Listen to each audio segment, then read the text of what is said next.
Hi, Newman teachers. We're here to talk about whether we want to use eBackpack to replace Edmodo. I want to suggest to you 3 advantages of eBackpack over Edmodo. The first advantage is eBackpack integrates with PowerSchool. Your students will automatically be enrolled into your eBackpack class, and grades will be given within eBackpack and will seamlessly export to your gradebook in PowerSchool. So you don't have to input all your grades twice like you do with Edmodo.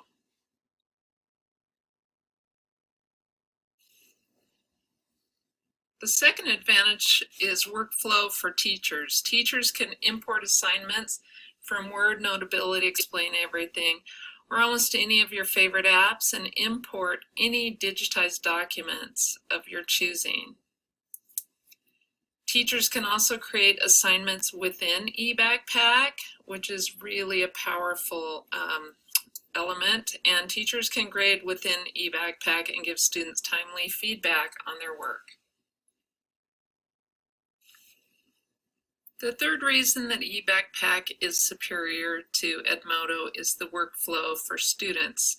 Students can create projects or documents using other apps outside of eBackpack and then open it in eBackpack to turn it in. eBackpack will accept any type of file to upload.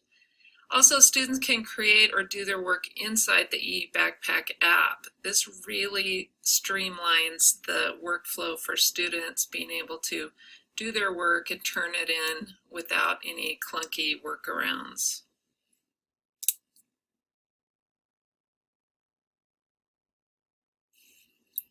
Something else to think about is eBackpack costs about $150 per class, and Edmodo is a free app. Newman could implement school-wide or just in some classrooms based on teacher interest, or not at all. I'm now going to show you a little demo of what eBackpack looks like and how it works. Hello and welcome to our eBackpack video tutorial on our new iOS update. We'll start with all of the basics of everything that you already know and move on into our new features. So the first oldie but goodie is the gear icon in the upper left-hand corner, and as before you can sign out, change your password, access our blog through What's New, go to our support site and view which version of eBackpack you are currently running. Our most recent update is v3.00.410. Moving to the right, we have our plus sign, and as before, you can add to eBackpack, whether that's an assignment, a folder, a multimedia file, or a file from any of your linked external accounts.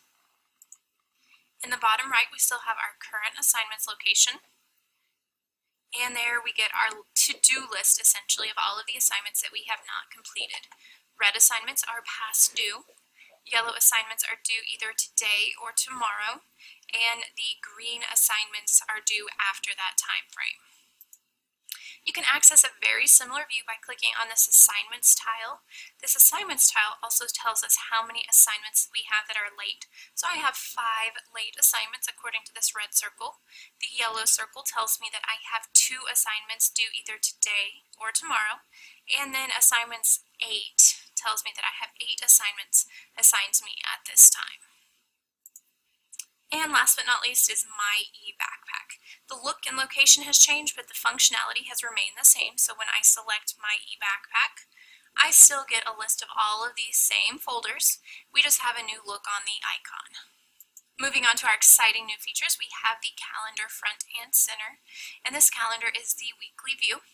You'll notice that I have several different colors, and these colors are for different classes for which I'm either an admin or a student. And those colors are automatically generated by eBackpack. However, you can customize those colors if you go to the website to the Settings and Reports tab. Now, if I zoom in here a little bit, I get to see a little bit more detail, and you'll notice these 3 assignments have a strike-through marking. That strike-through marking indicates that I have marked these assignments as complete. like home row here that does not have the strike through, I have not marked it as complete. Now, if I want to see further information about this Moore's assignment, I simply select it and I go directly to the Moore's assignment folder. This calendar tile here in the middle of the page will direct you to a full month's calendar. Next, we'll move to this notifications area, and the notifications is simply a list of your recent activity in eBackpack that is date and time stamped, and it also provides quick navigation to that particular event. So if I select you have submitted a file to the Moores, it will take me to that submission to the Moores folder. We've already gone over a few of these tiles, but just a little bit more information. You can now directly access My Files, your classes and groups, and your ePortfolio directly from the home screen instead of having to go through eBackpack. Additionally, this awaiting review category for teachers gives you a number in this gray circle that tells you that you have 2 assignments awaiting review. And then in the class and group requests tile, you'll have a blue circle if you have any pending requests.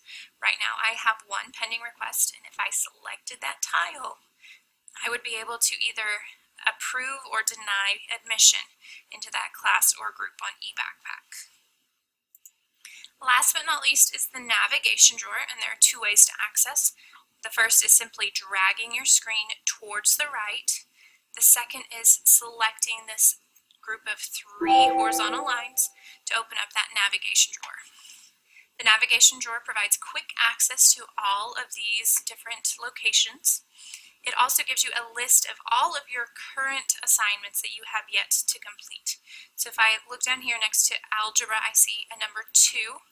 This 2 indicates that I have 2 assignments that I have not completed, and that would be binomials 212 and polynomials 214. If I wanted to see more information about binomials 212, I simply select that line and it will take me to that assignment folder. So that's our quick overview of the new iPad look. Please stay tuned for more video tutorials and check out our blog for more updates.